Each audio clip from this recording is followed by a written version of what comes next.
Hi hello வணக்கம் மக்களே, welcome back to our channel. Today நம்ம வீடியோவில் என்ன பார்க்க போகிறோன்னா, குழிப்பணியாரம் எப்படி செய்யறதுன்னு தான் பார்க்க போகிறோம்.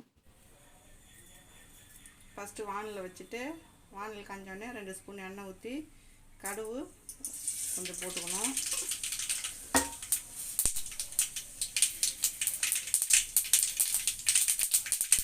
கடலைப்பருப்பு ஒரு கை அளவுக்கு கடலைப்பருப்பு போட்டு இதை நல்லா பொன்னிறமாக வறுக்கணும். பொன்னிறமாக வறுத்துக்கணும். 2 பச்சை மிளகாய் கட் பண்ணி வச்சுருக்கிறேன், அதை போட்டுக்கணும். போட்டு நல்லா கிண்டிட்டு வெங்காயம் கருவேப்பிலை கொத்தமல்லாம் போட்டு வதக்கிக்கணும். 2 வெங்காயம் போட்டுருக்குறேன், கொஞ்சோண்டு கருவேப்பிலை கொத்தமல்லி போட்டு நல்லா வதக்கிக்கணும். இது நல்லா வதங்கிறதுக்கு கொஞ்சமாக உப்பு போட்டுக்கலாம். கொஞ்சோண்டு உப்பு போட்டோம்னா நல்லா சீக்கிரமாக வதங்கிடும்.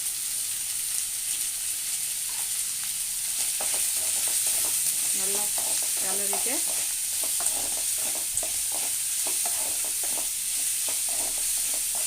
இப்போ நல்லா வதங்கிடுச்சு. இப்போ எடுத்து மாவில் எடுத்து இதில் கொட்டிக்கலாம். என்ன மாவு? இட்லி மாவு. இப்போ நம்ம இட்லி மாவில் இதை ட்ரான்ஸ்ஃபர் பண்ணிடலாம்.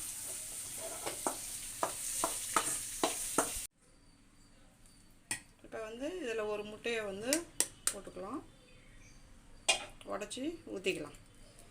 அப்போ தான் சாஃப்டாக வரும். இதை நல்லா மிக்ஸ் பண்ணிடலாம்.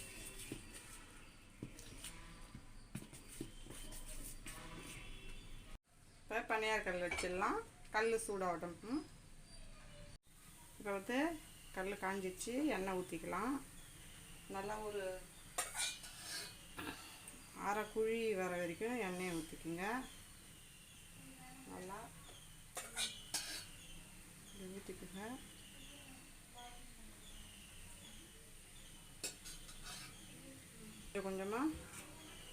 கொஞ்சம் கொஞ்சமாக ஊற்றணும்.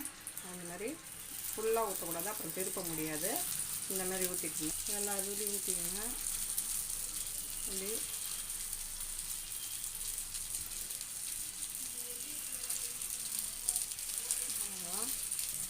இது வேகட்டும். வெந்தவுடனே திருப்பி போட்டுக்கலாம்.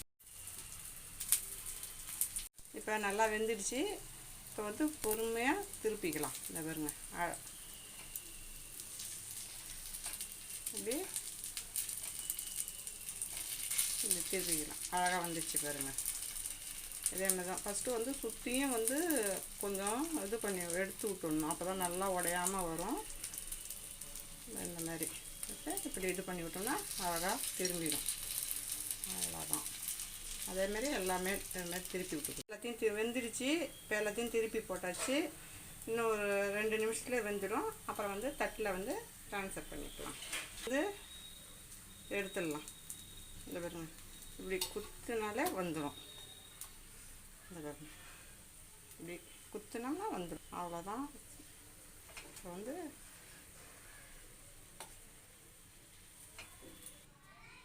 குழிப்பணியாரம் ரெடி ஆயிடுச்சு. வாங்க டேஸ்ட் பண்ணுவோம். டேஸ்ட் செம்மையாக வந்திருக்கு. நீங்களும் உங்கள் வீட்டில் ட்ரை பண்ணிவிட்டு எப்படி வந்திருக்குன்னு சொல்லிட்டு கமெண்ட் பாக்ஸில் சொல்லுங்கள். மறக்காமல் லைக் பண்ணுங்கள், ஷேர் பண்ணுங்கள், சப்ஸ்கிரைப் பண்ணிவிட்டு பக்கத்தில் இருக்க பெல் ஐக்கானையும் தட்டி விடுங்க.